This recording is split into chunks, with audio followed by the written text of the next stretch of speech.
జీవితంలో జరిగిన అద్భుతమైన సంఘటన అండి. షిరిడి సాయిబాబా మహిమ చెప్తాను. నాకు నిజంగా అది చాలా అద్భుతంగా అనిపిస్తుంది ఇప్పటికీ కూడా. మామూలుగా మనం ఏదైనా కోరుకుంటే అవ్వడమో, ఏదో సాక్షాత్కరించడం ఏదో జరుగుతాయి. కానీ నాకు ఒక వస్తువు రూపంలో నాకు లైవ్‌లో కనిపించిందనమాట. కొన్ని సంవత్సరాల క్రితం జరిగిన సంఘటన. నేను మా ఫ్రెండ్ ఒక ఆవిడ సాయి సత్యవ్రతం చేయాలండి, బాగుంటుంది, నేను చేస్తుంటాను అని. సరే అండి, నాకు తెలియదు అది ఎలా చేయాలో అంటే తను బుక్ తెచ్చిచ్చారు నాకు. బుక్ తెచ్చిచ్చి చేయమంటే సరే. అసలు ఆ వ్రతం గురించి నాకు తెలియదు, ఎలా చేయాలో చదవలేదు నేను ఫస్ట్ ఆఫ్ ఆల్.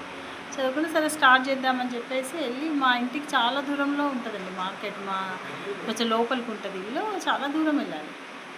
సరే వెళ్ళి రేపటికి కావాల్సినవన్నీ తీసుకొచ్చుకున్నా. గురువారానికి సంబంధించిన అన్నీ తీసుకొచ్చుకున్నా, పూజా సామాన్లు అన్నీ తెచ్చుకున్న తర్వాత అరటిపళ్ళు తీసుకుందాం అనేసరికి నా దగ్గర డబ్బులు అయిపోయినాయండి. అసలు డబ్బులు అయిపోయినాయి. సరే అని చెప్పేసి బాధ అనిపించింది. అక్కడ చక్కెరకేళీలు ఉన్నాయి. నేను టెంకాయలు అవన్నీ తీసుకున్న ప్లేస్లో వనస్థలిపురంలో చక్కెరకేళీలు, పండ్లు అన్నీ ఉన్నాయి. ఎక్కువ డబ్బులు లేవు నా దగ్గర పండ్లు తీసుకోవడానికి. కొన్నే తీసుకున్నా. అవి ఒక నార్మల్ పండ్లు తీసుకున్నా. అరటిపళ్ళు, చక్కెరకేళి కాకుండా నార్మల్ పళ్ళు ఒక హాఫ్ డజన్ తీసుకున్నా. ఇంటికి వచ్చేసిన తెల్లారి పూజ స్టార్ట్ చేస్తే అక్కడ ఎట్లా ఉందంటే వ్రతము సత్యనారాయణ వ్రతంలానే ప్రతి ఒక్క కథకి ఒక నైవేద్యం పెట్టి మనము హారతి ఇవ్వాలి. నా దగ్గర అంత నేను అరేంజ్ చేసుకోలేదు, నైవేద్యం కానీ ఏవి అరేంజ్ చేసుకోలేదు. సరే అని చెప్పేసి ఆ 5 పండ్లు 6 పండ్లు 5 నైవేద్యాలుగా పెట్టేసిన 5 కథలకు. నా మనసులోనేమో లాగుతుంది, ఇంత పూజ చేసుకుంటున్నా కదా, ఇంటి చుట్టుపక్కల పిలుచుకొని తాంబూలం ఇవ్వాలని నా మనసు. కథ చదువుతున్నా చేస్తున్నాను, మనసులో అంతా ఇదే ఆరాటం. అరే ఇవ్వలేకపోతున్నాను, ఎవరిని పిలవలేకపోతున్నాను ఇవ్వాలని చెప్పి నేను చాలా బాధపడ్డాను. అయిపోయింది, పూజ అయిపోయింది. వచ్చి వంటగట్టు మీద ఏదో క్లాత్ లాంటిది ఏదో కప్పి ఉంది.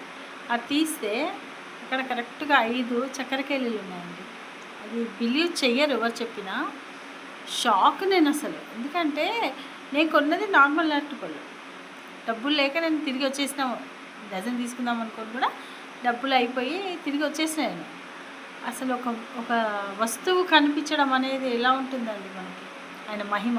అంటే నేను బాధపడుతున్నాను కదా లోపల, అంటే నేను చేయలేకపోతున్నాను అని బాధపడుతున్నాను కదా. నువ్వు ఎందుకు బాధపడతావే పిచ్చిదానా అని చెప్పేసి, నాకు అక్కడ అరటిపళ్ళు ఉన్నాయండి ఇంట్లో. అసలు నమ్మశక్యం కాని విషయం అండి ఇది. నేను నమ్మలేదు. నమ్మకుండా అంతకుముందు రోజు నాకు ఈ ఫ్రెండ్ ఈ బుక్ ఇవ్వడానికి వచ్చింది కదా, మేబీ ఆమె వచ్చేటప్పుడు ఏమైనా తీసుకొచ్చిందో ఏమో. పండ్లు జనరల్గా తీసుకొస్తారు కదా ఇంటికన్నా వెళ్తే అని చెప్పి ఆవిడకు ఫోన్ చేసి అడిగితే, లేదండి నేనేం పండ్లేం తీసుకురాలేదన్నది. అసలు నాకు చెప్తున్నా కదండి, మా వారికి చెప్తే మా వారు ఆశ్చర్యం.